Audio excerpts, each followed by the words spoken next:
Gary Boyer, Councilmember Boyer is going to give the report today. Nice to have Councilmember Prideofthefoothillsstrong on the line as well. But Mendel Thompson, I believe, is with Foothill Transit or one of those groups at a meeting, just like we're having. So Gary, you're on. Okay, yeah, no, Mendel's at the Gold Line meeting right now. Gold Line, okay. So, you know, update from the city. We'd be able to give more of an update tomorrow afternoon than I can right now, because we expect to get some clarity tomorrow. But as we've all heard, both the governor and LA County has announced that we're moving to stage 2, but we still do not have a lot of information of exactly what that looks like.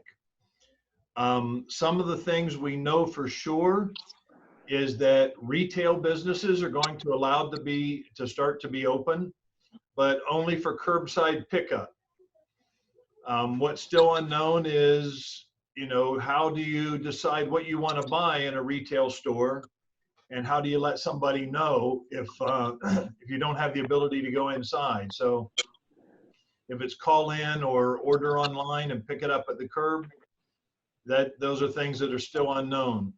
Childcare is going to start being allowed more than likely, but only with groups of children of 10 or less, with the ability to engage in social distancing. Trying to get 10 toddlers to social distance is going to be extremely difficult.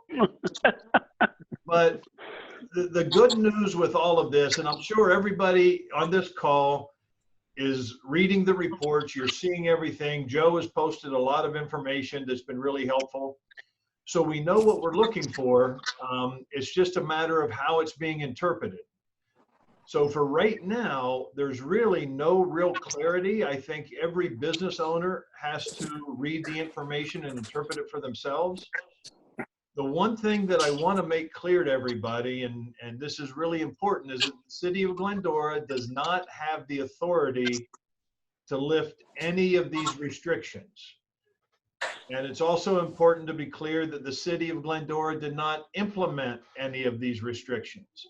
All the restrictions that are in place were put in place by the federal government, the state government, and LA County. And a lot of cities added additional restrictions and guidelines on top of what the other government entities have done. The city of Glendora did none of that. So for that reason, we're not going to be able to lift anything. Our city parks are open and have been open the entire time, but the playgrounds are not. So the playground equipment is shut down per the Los Angeles County Department of Public Health. Trails are going to be open this weekend, but they're going to be opened again with people wearing masks and observing social distancing. So we all just need to watch all of these updates and keep a close eye on them. I will share that last week, or at our last council meeting, the council voted to write letters to both the governor and to the Board of Supervisors, thanking them for their leadership during this crisis, but letting them know that it's time to start reopening things, and also letting them know that we did not think we're going to be able to support any additional restrictions. So we will be discussing the issue again to try to put some guidelines together that make sense to people at the council meeting next Tuesday. But right now, there was a call yesterday afternoon that gave us a bucket of mud. There'll be one this afternoon that will clarify that mud a little bit. And by tomorrow afternoon, it's just going to be some real dirty water. And from there, we will pass the information on, but we just can't answer a lot of real specific questions at this time. So that's pretty much it where we stand. I don't know if anybody has any questions. That's good, because my answer would have probably been, I don't know. So that's all for me. Okay, you did have I believe the thing from the city attorney outlining the reasons that the city cannot move on its own. And, but the letters go out saying we want to. Cliff, you have a question. Lewis has a question. How you doing? Hi, Cliff. It's good to see you.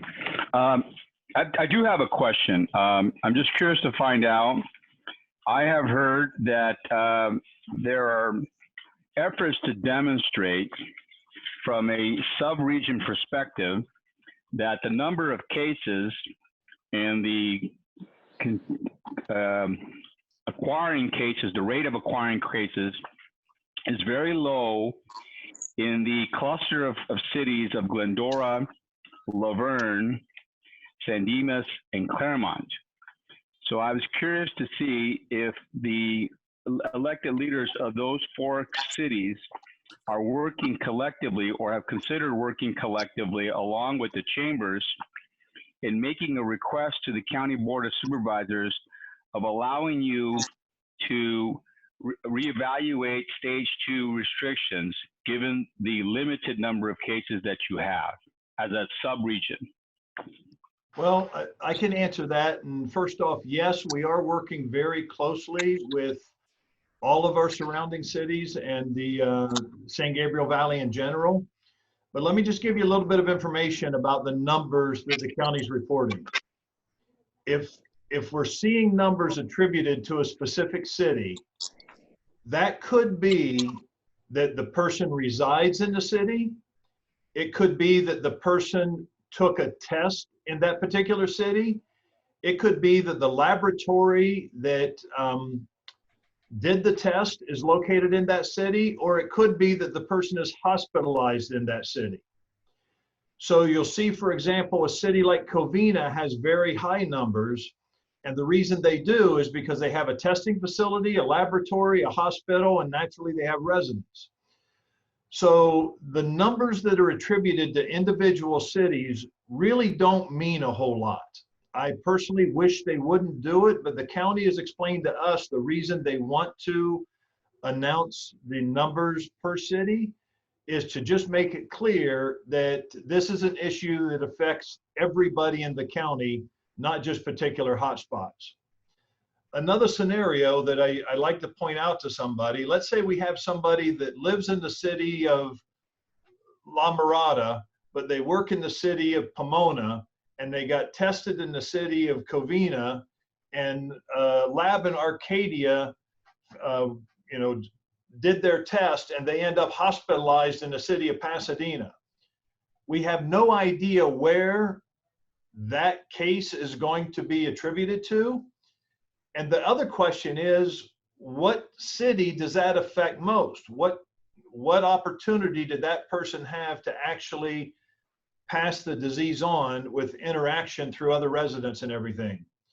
So the issue as far as the number of cases per city, if you could share anything with anybody, get that out of your head. It doesn't matter what city it's attributed to. This is a countywide problem, it's a statewide problem, it's a national problem, it's a world problem.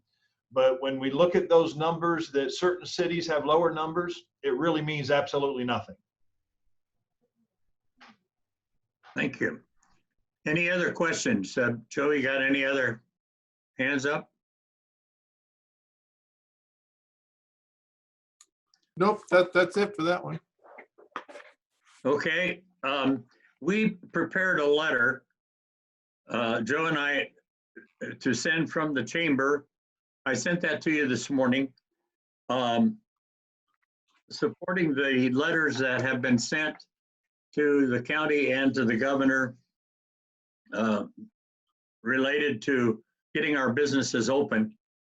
And is there any opposition to sending the letter that we've sent to you? If so, I'm going to do it that way.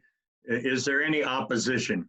If so, raise your hand or let Joe know so that we can hear why. Okay, do you get any, Joe?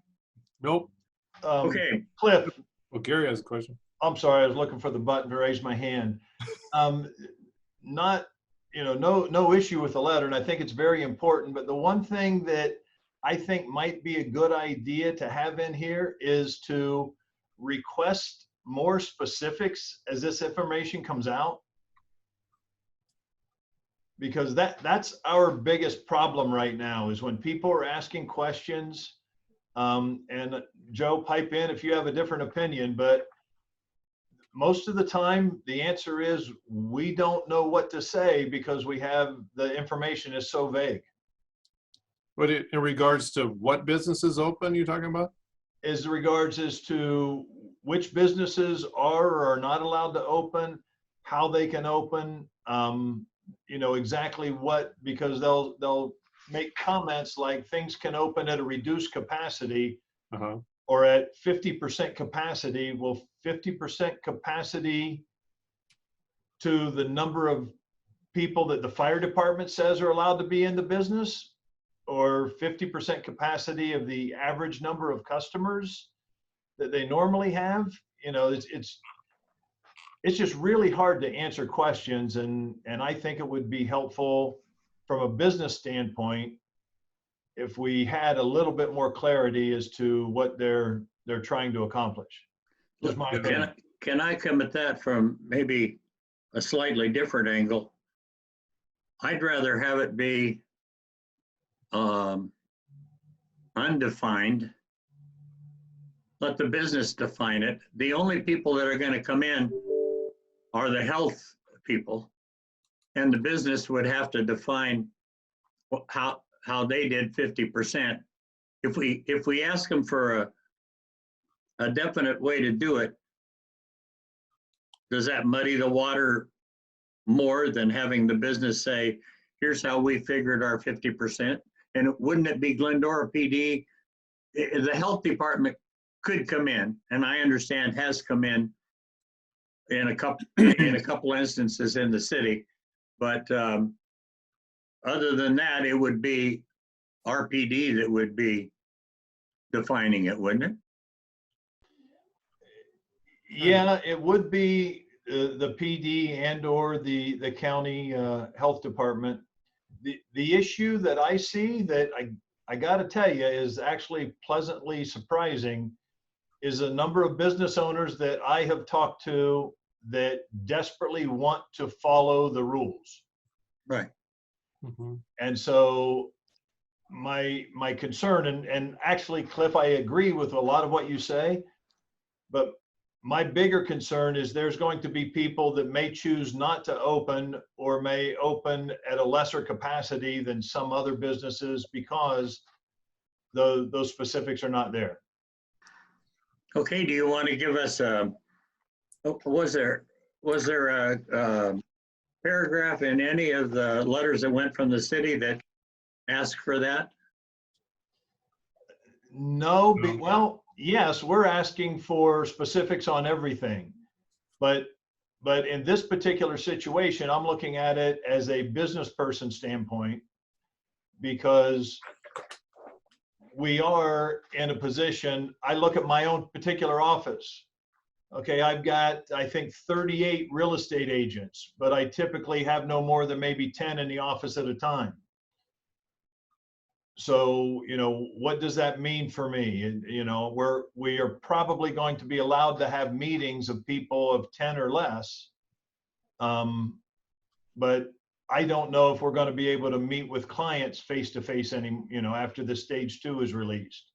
Yeah, I'm actually working on getting all that information. There are details spread out around, but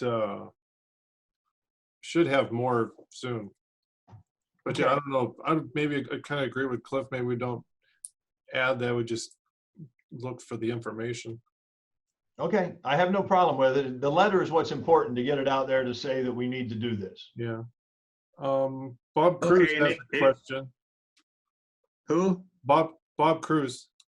Bob Cruz. Okay, Bob.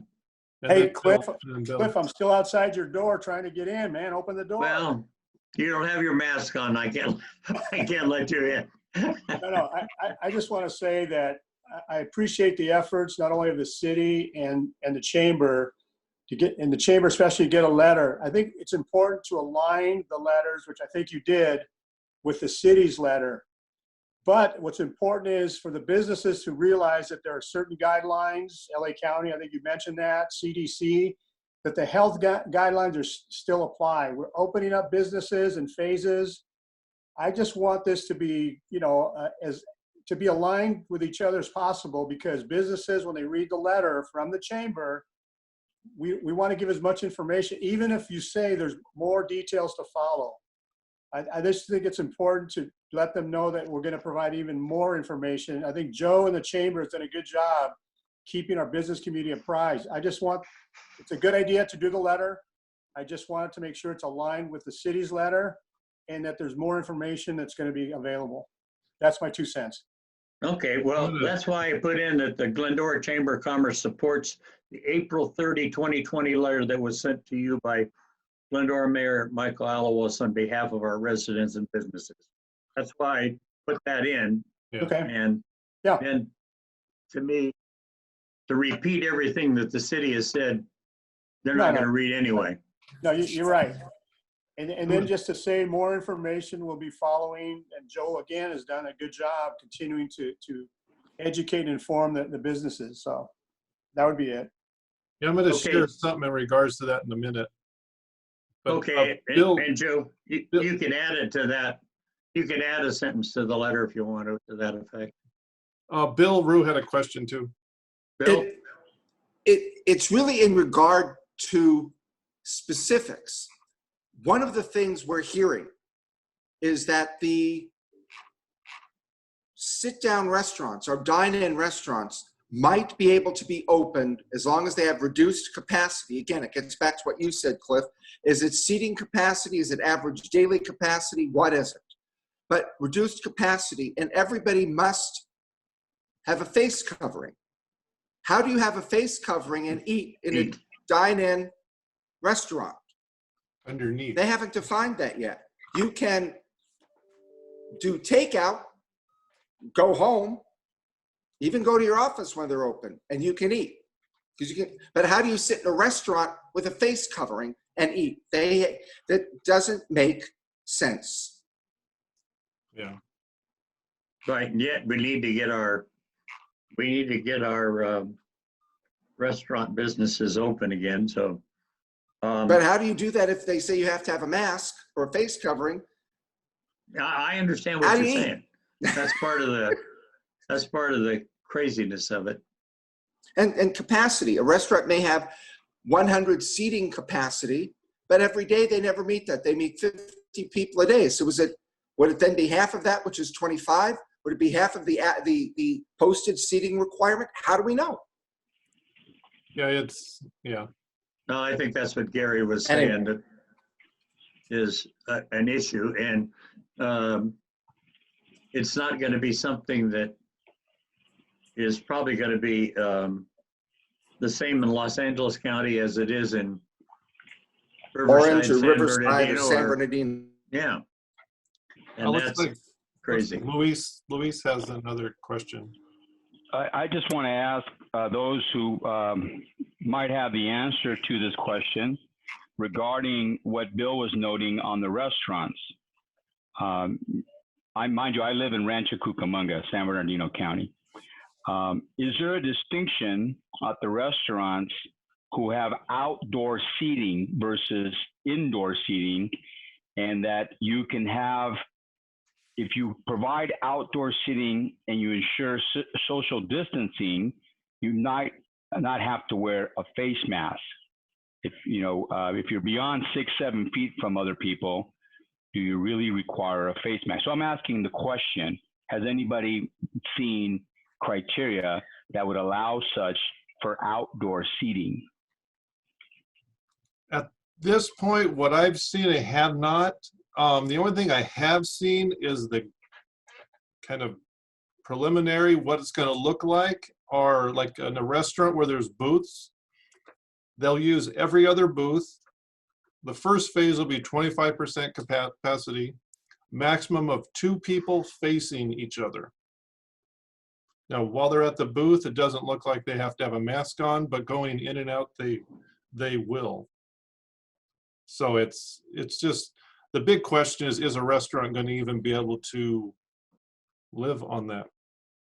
So at this initial phase, So yeah. is there a difference between indoor and outdoor right now, allowing outdoor as long as you social distance? No, No. no. Because right now they're not allowed to sit outdoors either. If your children can't be on playground equipment, you're not going to be able to sit outdoors. Yeah. You know, in a reality, what we're actually just doing is officially instituting stage 2, because most of the people have been living in stage 2 regardless right now as it is. You go to any restaurant, you can order takeout, but you got to pick it up and you leave. And that's what stage 2 really is. And so they're just basically making it official that we're in stage 2. Yeah. Okay, Joe might add one sentence or something to our letter that says we need additional information. Okay. But that we want to get things opened, and including our restaurants. Yeah. And I don't think anybody's disagreeing with that. Oh yeah. Are we ready to move on to the chamber update? Yep. Okay, Joe, you're on. Thanks, Cliff, and thank you for leading this today. We really appreciate your leadership with this. Just as a reminder, I've been talking with chambers all over the country, and every chamber in the country has opened up the gates to every business in town, member or not, because I mean chambers are membership-based businesses, and but we just want to know that we as a chamber nation that we're here for every business. So just want to remind people of that. And then when this is over, or before that, hopefully some of those non-member businesses become member partners. So as Councilmember Boyer mentioned, I'm going to share my screen real quick. Mayor Alois wanted me to kind of show this, but this was the legal response on, can the city do anything? Oh, sorry, I didn't share it. This is kind of the legal response, basically saying, can't do anything. The city is not in control of changing the rules and such. So, but he just wanted me to kind of share that. Sorry. This is just a reminder, we have that, our new site, Prideofthefoothillsstrong. It's all COVID related stuff and then some. We do have a couple of sponsors for it, Foothill Gold Line and the gas company, because the chamber's a business too, and we're not part of any stimulus package as of yet. So even though we are working on that. So I just want to make sure people know that's there. It's a lot of information between there, the city, the county. We're all trying to share the same information. So, and if there's anything you don't see, please let me know. And I'll come back off here and see what else. Next week, we're going to have a couple of great Zoom meetings if you're not tired of them. One of them, a new business in town, but not a new person, Zach Swire. For those that know Zach, he is putting on a talk at our normal networking lunch on business, traction, and really he's trying to help our local businesses get more traction in your business, be more efficient, and now is better than ever to really work on that, because as we all know, the way to do business has changed, and it probably won't go back to the way it was. So for those that haven't pivoted a bit, now is the time. So stay tuned for that. And then also I had a call this morning with Adam Raymond. We're also trying to put together, once, as Councilmember Boyer mentioned, once we get the details on, okay, what business is going to look like when they do open, we'll do another Zoom for, you know, restaurants, hair salons, nail salons, retail, you know, real estate, whoever, in regards to, okay, what is your business going to look like in regards to PPE, sanitation, seating, capacities, that kind of stuff. So as soon as we get those details and we get a time and date, we'll get that out, and hopefully we can get as many people on that as at one time to share it. So citywide, we'll have a better idea. It's not going to be perfect. It's not going to be 100% exact, but we'll get as close as possible.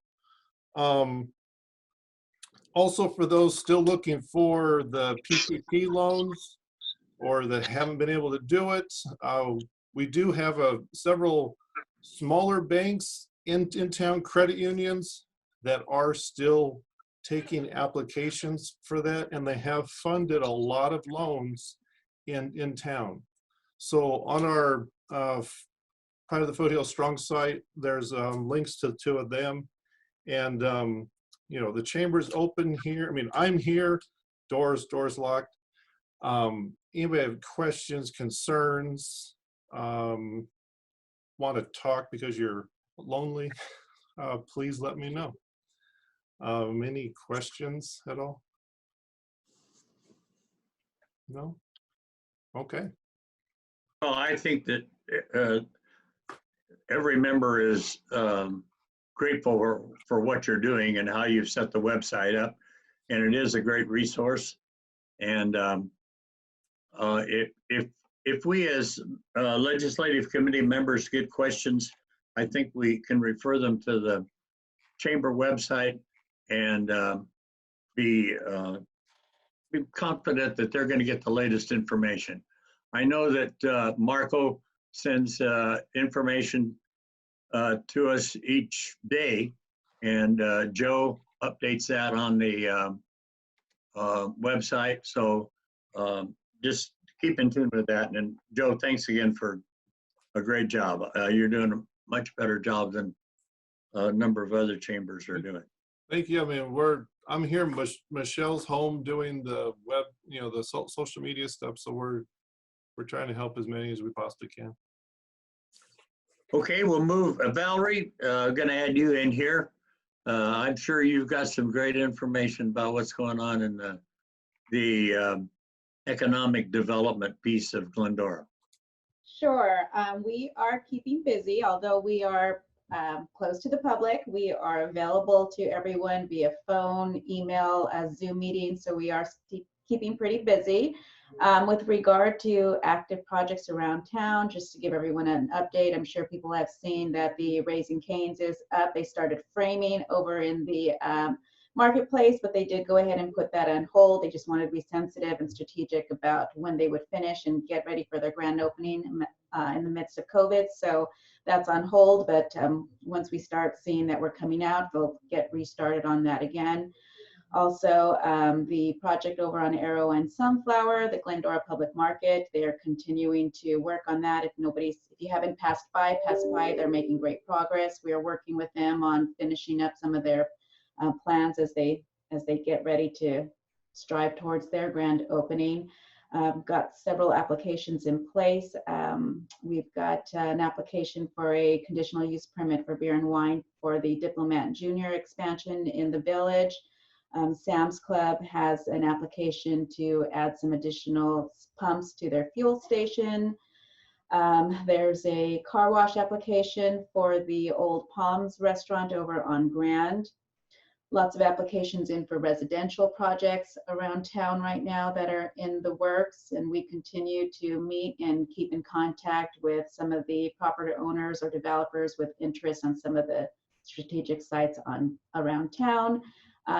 Again, nothing really that I can tell you with any certainty, but we are continuing to make ourselves available to answer questions and see what we can help facilitate.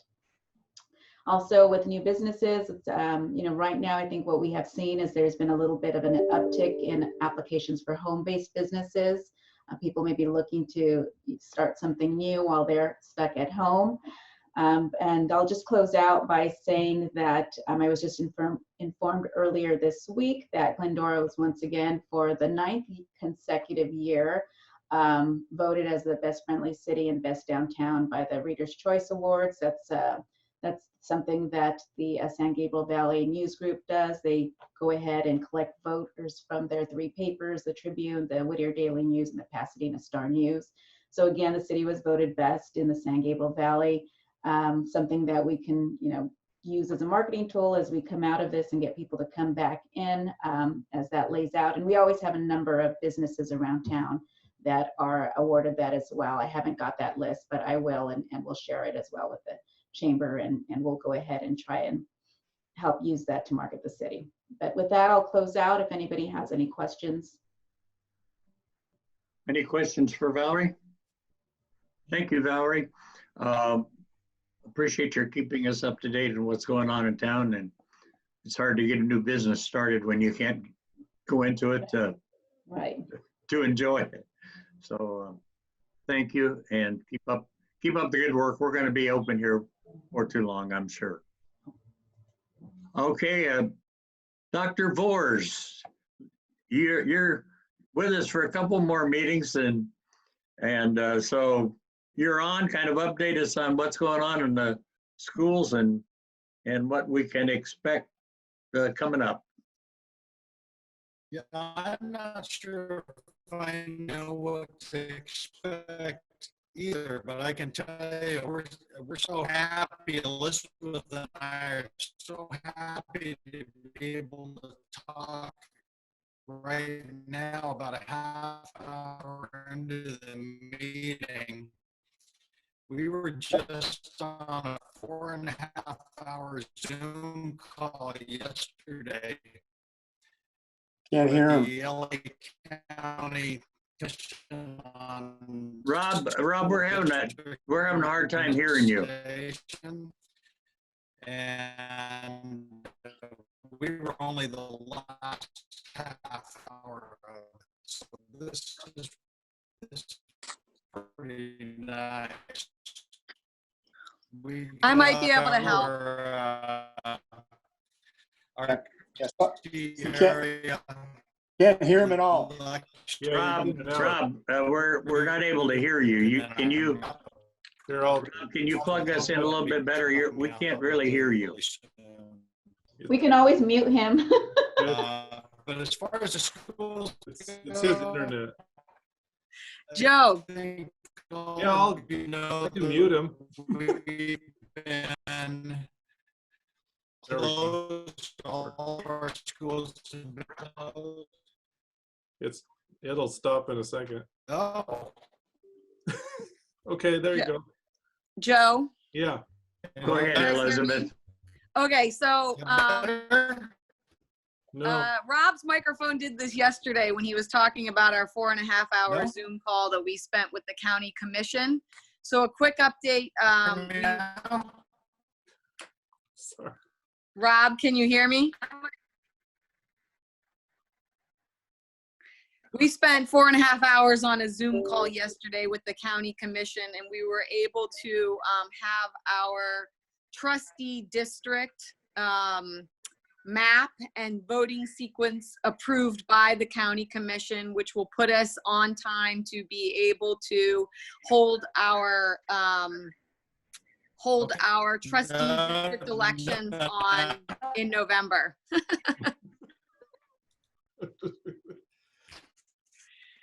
So I think that's what he was trying to tell you. I do want to take a minute, and maybe he can get his microphone going here again. I do want to take a minute and recognize Rob and his whole team for the amazing job that they've done getting our kids home and safe and being taught at home. At the last board meeting we had in person, which was almost a month ago, it was shared with us. Anybody can hear me? No? His is real delayed, so that's. Yeah, he had a problem with it yesterday. Can everybody hear me okay? Yeah. Yeah. Okay, so I just really wanted to recognize Rob and his team. At the last board meeting we had, there was less than 1% of our entire student population who hadn't engaged in some form of online learning. And at that point in time, teachers and principals were trying to reach out to all of those students individually to get them connected. We've had tremendous success due to the hard work of our teachers, the Ed Services Department, and the entire district office in supporting every single student and every single teacher in the district, getting them all the support that they need to be successful. Another program that has been going really well for us has been the free breakfasts and lunches that have been handed out at Stanton Elementary School and Sellers Elementary School. I think it was starting this week. It was going to go from, instead of picking it up every day, there would only be 2 pickup days per week, but they'd be able to pick up the entire week's worth of breakfasts and lunches at that time. So the schools have really done a tremendous job. The teachers have done a tremendous job. The staff has done a tremendous job supporting all the students in the community at this time. Unless Rob has found something out today, which I can't imagine he has, we still don't have any information about exactly what it's going to look like when we go back to school. There have been a lot of back and forth about social distancing, wearing masks, having a split schedule where it's some days going to school, some days coming home. All of that is being discussed right now by a commission that was formed by the LA County Office of Education. But unless I'm mistaken, there's no exact information or no particular information. I just know Rob is glad that he's not going to have to be part of it. If there aren't any other, he might be able to answer some specific questions. I can say that since we've met last, Dr. Penelope De Leon was hired by the school board to come take Rob's place as of July 1st. She's coming to us from Oxnard Union High School District. She's the superintendent up there, and she's looking forward to getting, well, I hope she's looking at this point in time, looking forward to getting started in July. And other than that, if there are any other school specific questions, maybe Rob can answer, or I'll just make something up. I see one question from, who had the question? Is the start date for school the same or moving up, do you know? So we don't know exactly, honestly, right now. LA County or LA Unified said that they were starting on August the 18th, I want to say, or 19th, something like that, that they were going to start there. They didn't know if it was virtual or whatever the case might be, but they were going to just make that decision and start there. But we don't have any specific direction either from LA County Office of Education nor the governor's office to give us a directive right now. So I think that we are in a bit of a wait and see approach right now. I can say that we would obviously prefer to be able to bring the students back at normal capacity. We would obviously, if we had to wait a little while and start a little bit later, but kindergartners can come in not wearing masks, that would probably be preferable. But at this point in time, there's no clear information about when we're going to start. We're all just really focused on the protocols and procedures on closing everything out right now. Schools are trying to figure out how to recollect all of the Chromebooks that were loaned out to students who didn't have access, recollect all of the books. No. Okay. Okay. Rob, if you can hear us, you can send us a text message. Yeah. Are there any other questions? I would like to just take this opportunity to really publicly thank Rob and his staff for all of the really, really hard work that they've been putting in to make the end of the year, these last 3 months, successful for our students and our teachers. in a million years, I'm sure he never thought that he was going to be ending his career last 3 months. Not. Anybody hear me? Oh, we can hear you. Barely. All right, Rob. Yay. Rob, we do appreciate you. Have you got something you want to say that we can hear? Nope. Can't hear it. Well, like I said, they've done a tremendous job. And Rob, if there's anything specific that I left out or I was incorrect, why don't you could send a text to the whole group. But otherwise, that's it. Okay, thank you. Cliff? Yes. Before we move on, Bob Cruz had just a quick update on the gas company project before he gets on to another call with the city, if that's okay. Okay. Robert? Okay, thank you, Joe and Cliff. I just want a quick update. We're doing a hydro test project on Glendora Avenue from Gladstone all the way to Route 66. It could be 3 points. We've started work Monday. We're continuing. The silver line in this whole process is traffic is a little bit lighter because of COVID-19, obviously. But we've gotten the word out, put it on the chamber website. We put it on the city website. I believe the school district got the information. And just want to let people know that this is a project that was mandated by the CPUC. It's for safety reasons. And so we'll be working there till I believe July. And just wanted a quick update on that. Good, thank you. And thank you for keeping us up to date. And Joe is passing your information on to the people, and that's helpful to all of us. I appreciate that. Thank you, Joe. Thank you. And everybody stay safe. You too. All right, let's move on then to Gene. Thank you, Cliff, and good afternoon, everybody. Just wanted to remind everybody that the Glendora Rotary Club has free face masks and some surface sanitizer if you know folks that need it. Also, just as a funny thing, if you're not webinared out enough, CARB, the California Air Resources Board, has a meeting May 21st on SB 1383 on how to regulate cow methane. So if you're interested in cow farts and how to stop them from polluting the world, I'll send you the information on that meeting. So. Good. In the meantime, the governor has signed an executive order on workers' comp, which we're not sure what's going to happen, but I assume it's going to affect our rates. And it's changing the burden of proof from the employee proving they received COVID-19. I can hear you. I'm sorry, you can't hear me? Yeah, we can hear you. Oh, it's Rob. Okay. So shifting the burden of proof from the employee proven to the employer to the employer and the insurance company having to prove that the worker did not get the COVID-19 at work. So again, this may or may not, I'm sure everything's going to be changed around and is going to raise rates and things in the future. So I just thought that was pretty important, and I sent it to Cliff and he asked me to do a quick report on that. So there's many other things in the automotive world, which is my field, which are going crazy. I don't know. Nothing's real estate and everything else. So be like Bob says, be safe, everybody, and stay sane. Good.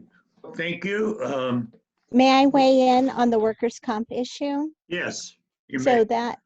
that is currently being challenged by attorneys for the insurance carriers, because to Gene's point, it will not only hurt the employers as far as rating rates, and we know that those costs get passed down to consumers. It is a short window. I believe the date is March 19th.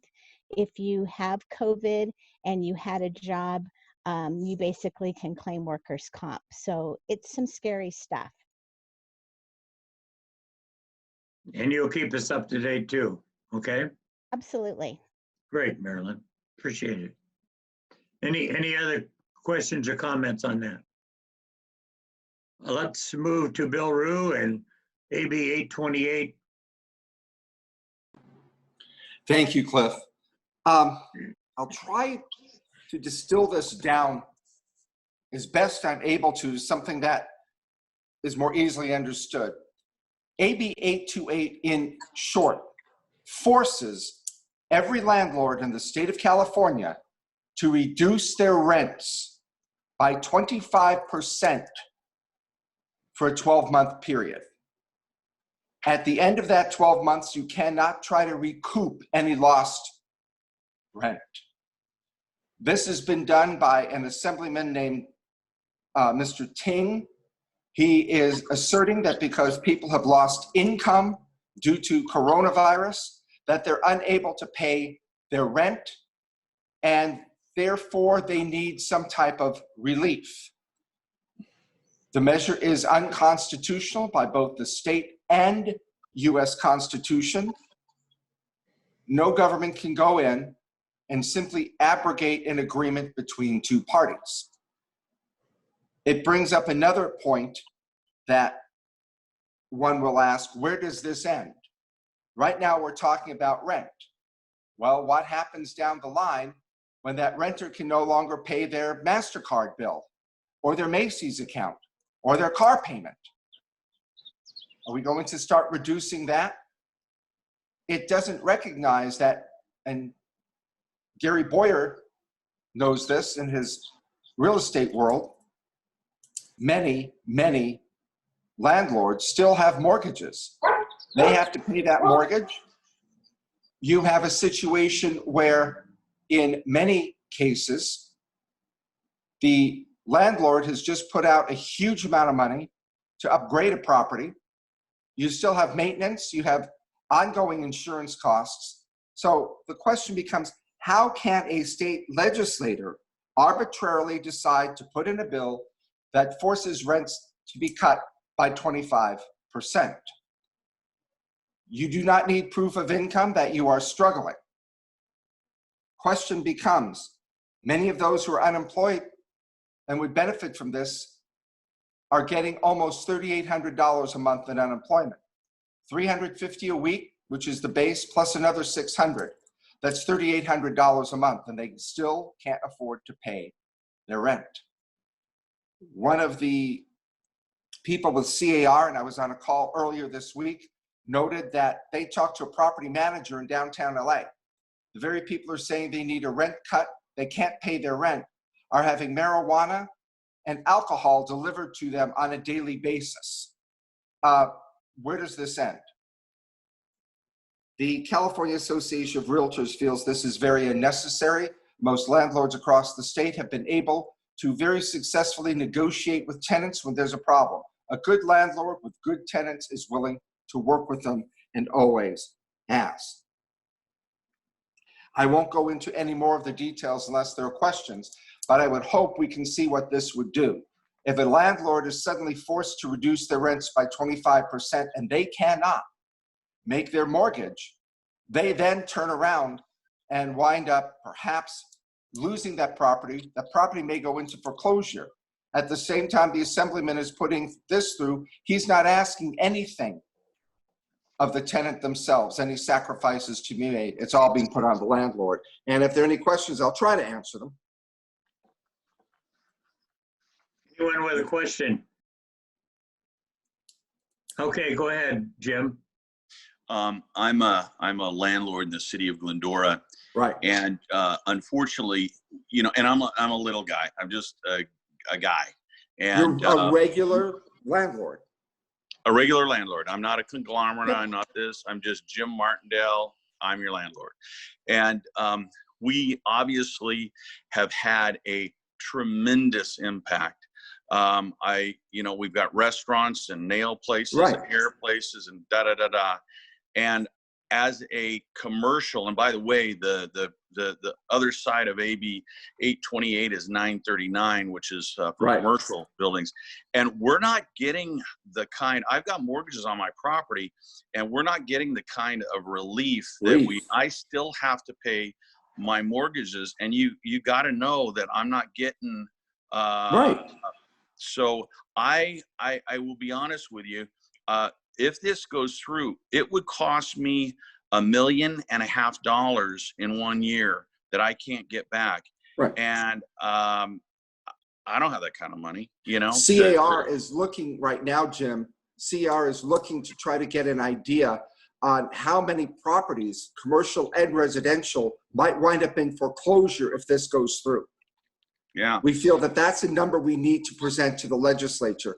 I can tell you in my private life, as some of you know, I have rental properties. In one case, the tenant is saying they can't pay the rent. There's 3 of them in there, all collecting unemployment, almost 10 grand a month.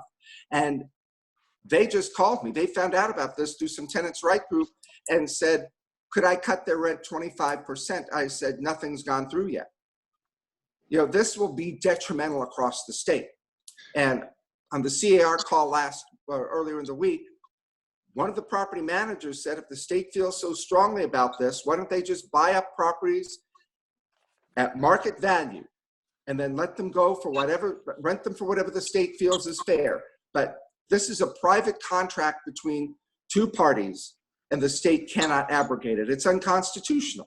Okay, how about it if you, Bill, can you put together a one-page letter that we can send to Ting as well as to Blanca and Anthony? Sure. Because the Senate bill will, I'm sure, contain I'll the work same with kinds CAR of because things. I know they're in the process of that. So let me, I can do something. Is there any opposition to the chamber going on record as a no for AB 828 and Senate Bill 939? Was that what it was? Yes. Is there anybody opposed who wants to speak in opposition to our going on record? Okay, if you'll put together, I don't see any. Do you, Joe? No. Okay, if you'll put together just a short. I can do that.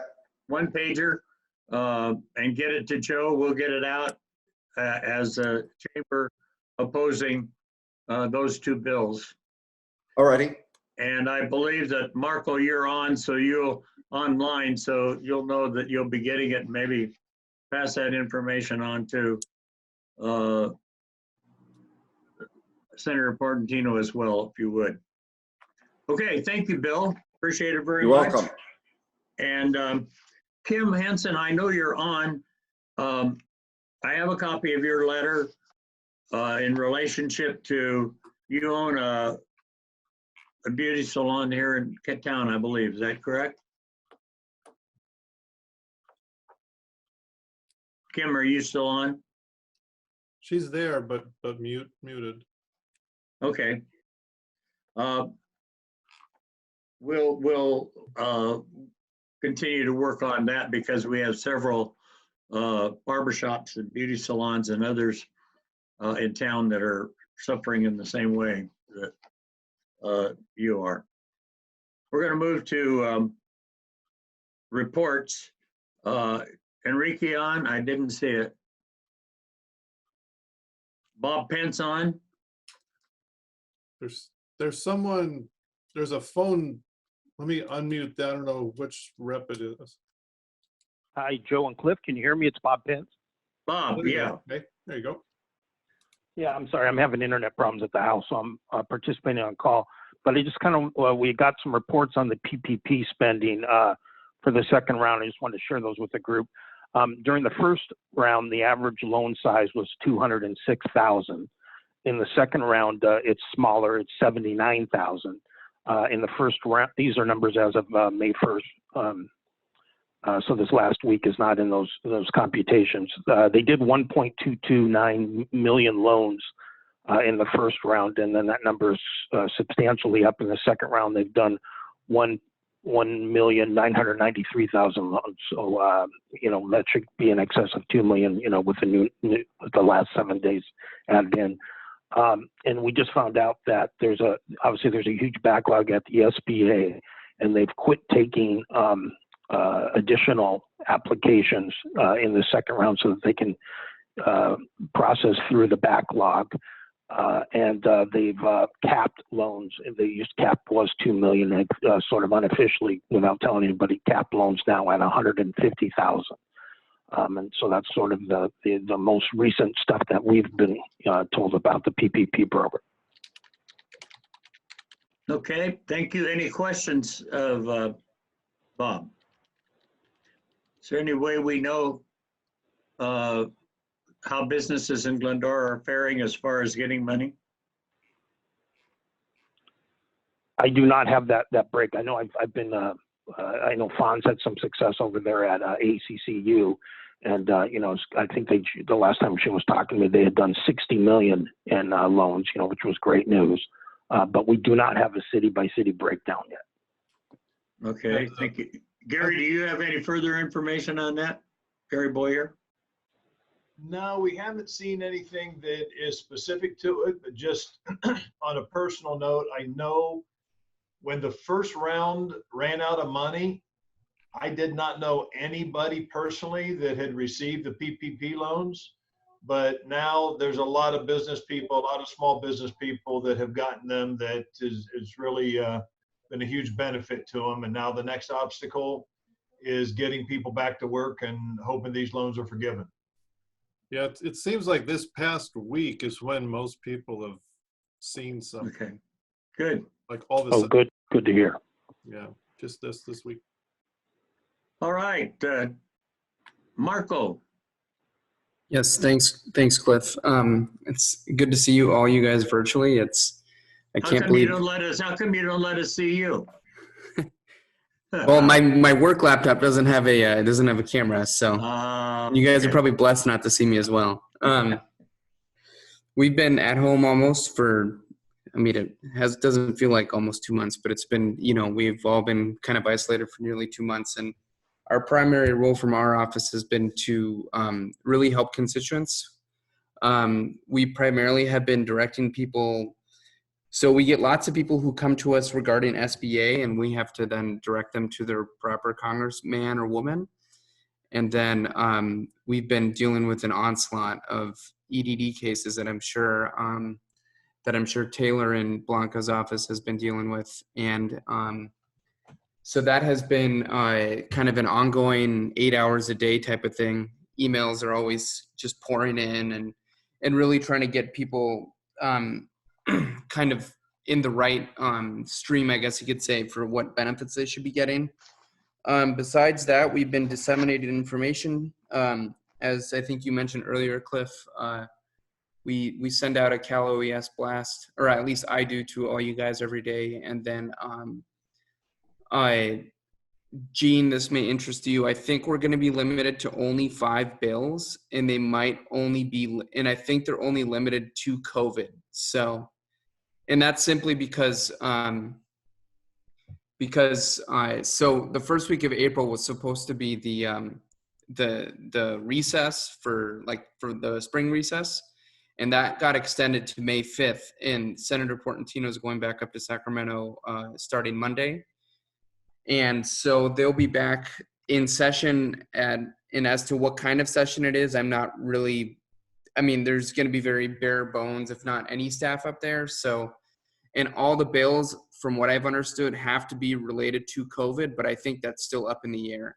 So anyway, it's just going to be kind of a very trimmed down process up there, just simply because you can't deal with however many thousands of bills they deal with every year. So that's going to be happening. And then the governor's then the budget should be done by June 15th. And who knows what that's going to look like. Obviously, probably not very good, because this has been decimating, I mean, every economy in the world, essentially. So we'll see what happens, but I'll keep you guys up to date as best as I can. Lots of information is flowing in every day, and things are changing as has been discussed here. So if you guys have any questions, I'll try to answer them, but that's as much as I can provide.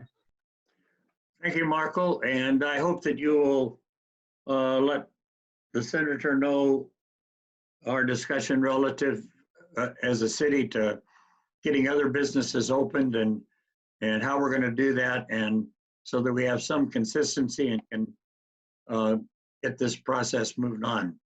Certainly, and I appreciate all the letters that have been sent to us. That's been helpful, because I've been sending them to the senator himself and our legislative staff. Great. Thank you. Appreciate it. Taylor, Hi, everyone. Can you hear me? we can hear you. Hey, Cliff. Everyone, it's good to quote unquote see you guys. Excuse me not turning my video. I'm growing out a very embarrassing quarantine beard right now. But hopefully by next month we'll have something to show. So I just want to echo what Mark was saying. Right now we're getting bombarded by casework with people filing for unemployment, which is going to lead to, as the governor was saying earlier, a very hard budget season. I think we're at 18% unemployment, 53 billion deficit at last reports, and those are still growing.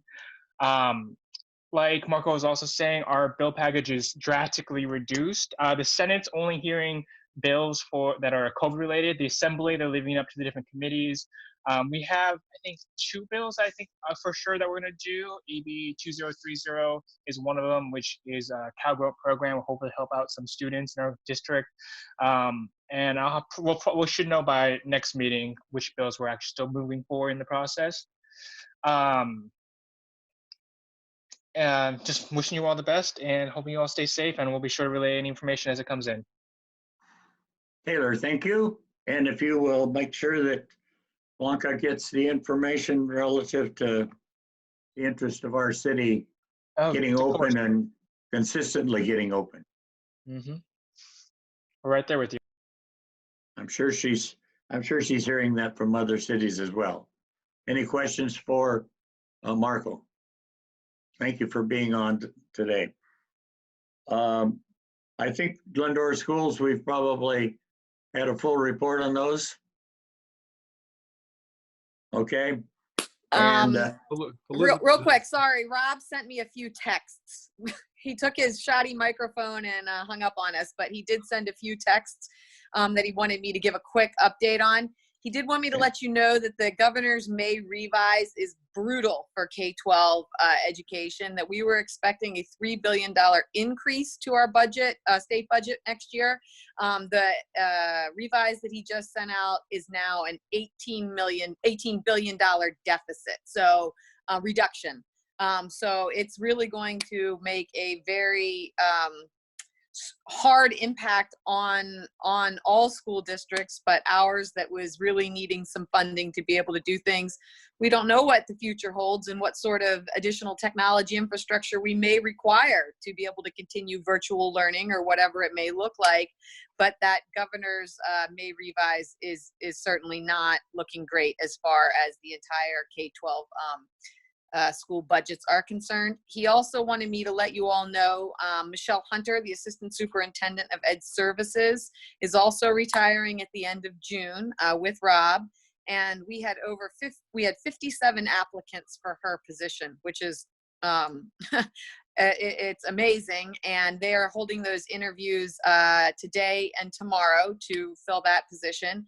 And finally, I'm not sure if everybody is aware, but our high school principal, Paul Lopez, has accepted a promotion into the Executive Director of Special Education, a new position that was created within Ed Services, taking advantage of an opportunity to restructure the department there. And with his background in special education and his experience with the older kids, we're really excited about what he's going to be able to do for our special education program. But that high school principal position is open and will be closing, I believe, this week as far as applicants are concerned. So we'll have a new high school principal here hopefully very soon, because I'm sure we want to have all those positions in place as quickly as possible to help ease the transition into the next school year. So those were the updates that he provided for me. great. Thank you. Appreciate that, Elizabeth. Is Dr. Jordan on from Charter Oak? Cliff, I think you have Sandra from Barger's office here. Say that again. Sandra from Supervisor Barger's office is here. I skipped over that. Sandra, sorry that I did that. You're on here someplace. Yeah, no worries, Cliff. I just actually raised my hand. I'm sorry. So thank you for having me on. I just have a quick few updates from the supervisor's office in regards to recovery. As you know, we are in phase 2 out of 5. Phase 2 will begin tomorrow with some businesses opening up. And we do expect that next week we will have some more that will be able to be announced by public health. We don't have an exact list of what those businesses will look like. We should have a better idea Monday. I think public health is still trying to iron out the details of which businesses are going to be allowed to operate and under what circumstances. I want to just kind of follow up on a comment that Councilmember Boyer made. I know some businesses have expressed a lot of confusion with the guidelines that public health has enacted. I do want to offer up our office to help clear that up.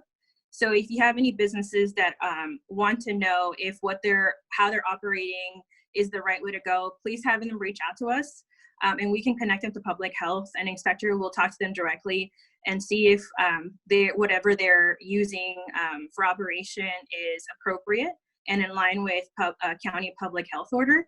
I will say that phase 2 is directly aligned with the governor's orders as well. So we are keeping our orders in line with the state.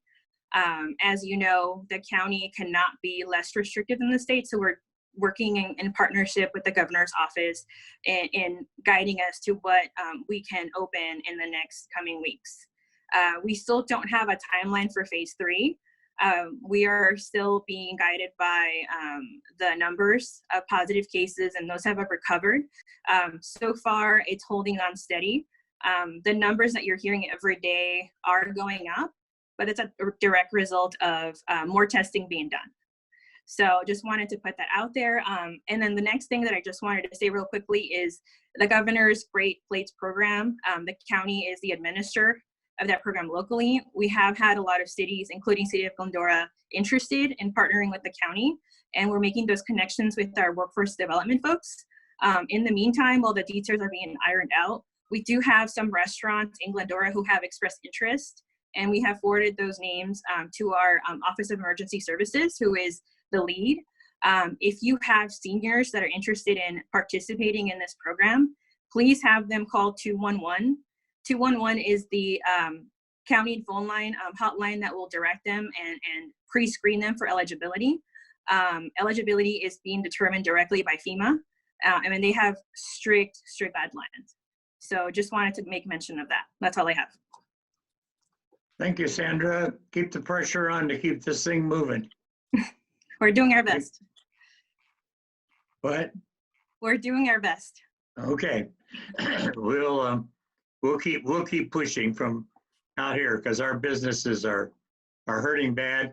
I think they've done a great job of trying to accommodate citizens, and as I drive around town, it looks to me like our citizens are trying to get into the restaurants that are open and order, and I think that we need to continue to encourage our residents to be sure that they're doing that, but we need to get them open. So thank you, and thank you for being on the report. Thank you. Charter Oak is not on. We'll go to Dr. Rasmussen. I know that you're on. Yes, Matt? thank you. Thank you, Cliff. I appreciate it. As you well know, the campus is closed right now. We do have security on campus. We're picking up the mail, and we have mowed the lawn, so that's taking place. Summer school is also going to be online, and we're not certain about fall. We're waiting to see what the county will tell us. We do know that LA Community College District has already announced that they will be online for the fall, which is problematic for a lot of things, including athletics and so forth. So we are working really hard to figure out ways that we can help our students who need hands-on learning, such as our automotive students or our nursing students or our cosmetology students. There are certain regulations where they absolutely have to do hands-on to get their credentials. So we're trying to figure out through the state how we can do that for them in a safe manner. Our Hall Performing Arts Center canceled all of their shows, but if you have tickets, you can get a refund, or you can put it as a credit for the next time we are open for shows as well. Our foundation has stepped up with a new program called PASS, and they are going to be raising money to provide computers for students who are in need so that they can participate in distance education. And we are providing additional training for faculty as well for that as well. So things are difficult, but the staff is doing a great job in terms of trying to negotiate the new normal. Thank you. That's all I have to report. Thank you, Pat, and keep the pressure on because the community colleges need to, they need to be able to help with the hands-on issues that students have to have. That's part of the real mission of the community college, and we can't let that be overlooked. Absolutely. So, thank you. Maureen Taylor, I think, had to get off and take another call. I think I saw that message come up. So, but Azusa Pacific, I know, is closed, and they're trying to figure out how things are going to open up in the fall. They're expecting to open up in the fall in some manner, but that has to deal with housing and all the other issues. And I know they've got several committees working on that.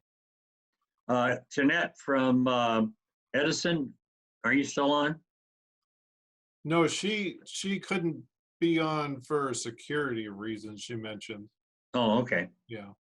Okay. But did I skip anybody? No, but Ashley from Athens had something to report. Okay, Ashley. Yes, hi everyone. Ashley here with Athens Services. Unfortunately, due to COVID, we've had to postpone our compost giveaway, which was scheduled for the 16th. However, if you've been doing some of your own gardening and you're interested in learning how to do your own compost, we're doing an Instagram live tomorrow at noon at our on our Instagram account. I did want to let you know, I know many of you do live in Glendora, that we are continuing our household hazardous pickup. So that's going to still be scheduled for May 23rd. So if you have any paint products, auto fluids, cleaning products, batteries, garden chemicals, all that stuff, just give us a call at least 48 hours in advance so that we know to stop by and pick that up for you. And if you guys have any questions, feel free to reach out to me. You know, we've fortunately been very blessed to continue to provide, you know, your essential waste services, and we're just very appreciative for all of that. So thank you so much. Thank you, Ashley, and thank you for what Athens does for our city and the good job they have done in picking up our trash and keeping our streets clean. That's very important to us as citizens in Glendora. I know that former council member and mayor Judy Nelson is on. Judy, we've not had a chance as a committee to say thank you to you for your years of service on our council, for the leadership that you've given to so many projects that have been a part of our city effort and outreach. And we just need to take time, since we have to do it this way, to say thank you for being a great advocate for the city of Glendora. Thank you, Cliff. Appreciate it. It's been my pleasure. Really, really good opportunity for me to do that. Good. Lots of people clapping on board. And I don't know, David, are you still on? David, you have big shoes to fill, but it's a slow learning process, and I've got a long way to go to even match what Judy did. So it's good, but it's a great act to follow, I assure you. Thank you, David. And David's going to do a fantastic job. He's been doing so much homework, and he really is committed. So I'm pleased to see you there, David. Thank you. Hey, I have a share, if I may. Sure. Many of you may know, but currently, as we sit here, the Glendora Police Department and Public Works Department is in the South Hills region of the city doing another extensive homeless shelter, homeless camp cleanup. It's not an easy task. It's a hot, ugly day to be doing that. I actually drove by and over by the Bonnie Cove undercrossing of the freeway, saw some folks who were taking some of their belongings out and finding a ride and a way out for them, I believe, before the equipment goes in and starts cleaning up. But the city found 23 encampments in the last couple of days, and they are following legal guidelines and COVID guidelines and going in to try to remove those. So once again, another ugly process, and people are gatherers. I don't know why they keep bringing all that junk up the hill, but they do. So it's in process. Great. Thank you, David. Appreciate that report. I am really happy with all of the people that have shown. Is there anybody else that has a last word? Okay, thank you. We will be meeting in